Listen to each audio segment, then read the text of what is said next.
सुप्रभात, सत श्री अकाल, नमस्ते, जय हिंद दोस्तों। मैं हूं डॉक्टर विश्वनाथ शर्मा और आपका चैनल है विश्वनाथ आनंद हिंदी साहित्य। इस चैनल में एक बार फिर से आप लोगों का हार्दिक अभिनंदन है, स्वागत है। प्रिय दोस्तों, आज मैं लेकर आया हूं यूजीसी की ओर से लिया गया एक बहुत बड़ा फैसला।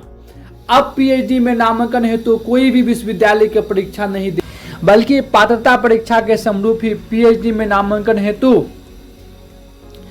यूजीसी नेट की परीक्षा देनी होगी। उसी के आधार पर आपका पीएचडी में नामांकन होगा। चलिए देखते हैं नोटिस बोर्ड में क्या क्या है, इस सूचना के बारे में थोड़ा सा पढ़ते हैं।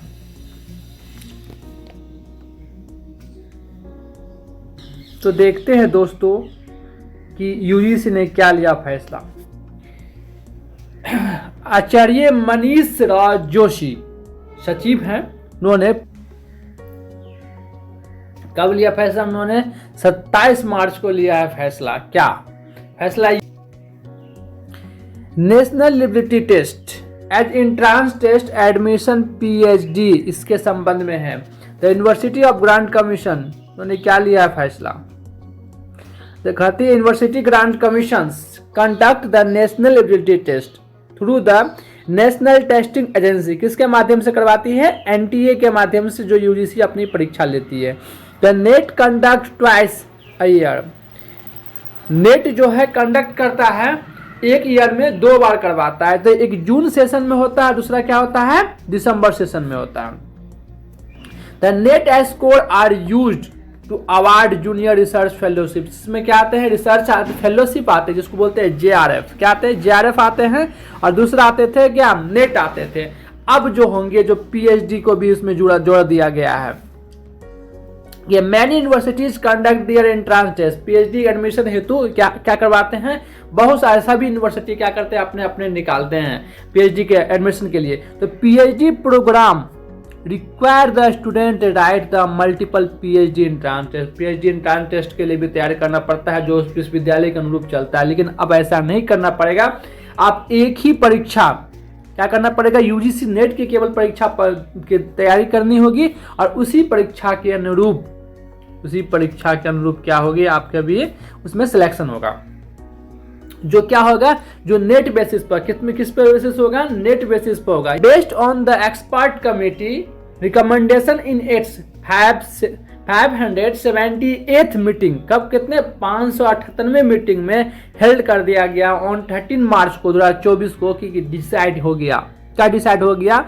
कि 24-25 net score can be use admission PhD program in place entrance test conduct by the different universities.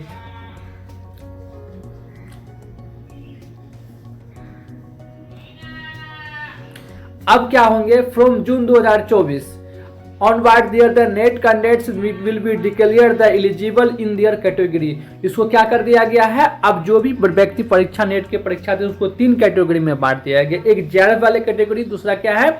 Net वाले कैटेगरी, और तीसरा जो है पीएचडी वाले कैटेगरी में बांट दिया गया है। जेआरएफ और नेट वाले कैटेगरी तो पूर्व से ही चल रहे हैं, और वर्तमान में नई कैटेगरी कौन आ गए हैं? पीएचडी एडमिशन वाले।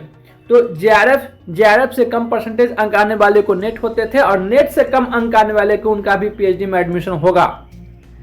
यह बहुत बड़ा फैसला है यूजीसी के लिए, और विद्यार्थियों के लिए भी, छात्र छात्राओं के लिए भी बहुत बड़ी राहत की बात है। जिन्होंने जो 1-2 अंक से चूक जाते थे और पीएचडी में एडमिशन नहीं ले पाते थे, अब वो ऐसे छात्र छात्रा भी पीएचडी में एडमिशन ले पाएंगे। देख लीजिए कैटेगरी क्या क्या है। कैटेगरी 1 जो जेआरएफ निकालते हैं, उसके क्या असिस्टेंट प्रोफेसर बन सकते हैं? यस। पीएचडी में एडमिशन होगा? यस, दोनों हो जाएगा। जो नेट निकालते हैं, क्या निकालते हैं? ओनली फॉर नेट निकालते हैं, उनका असिस्टेंट प्रोफेसर है, यस। और पीएचडी एडमिशन भी हो सकते हैं। लेकिन तीसरे जो है, जो केवल पीएचडी के लिए, जो पीएचडी का ही पास होंगे, पीएचडी एडमिशन के लिए पास होंगे, वो क्या होंगे? जेआरएफ नहीं होंगे, असिस्टेंट प्रोफेसर नहीं होंगे, केवल पीएचडी में एडमिशन होंगे। क्या होंगे? केवल पीएचडी में एडमिशन होंगे।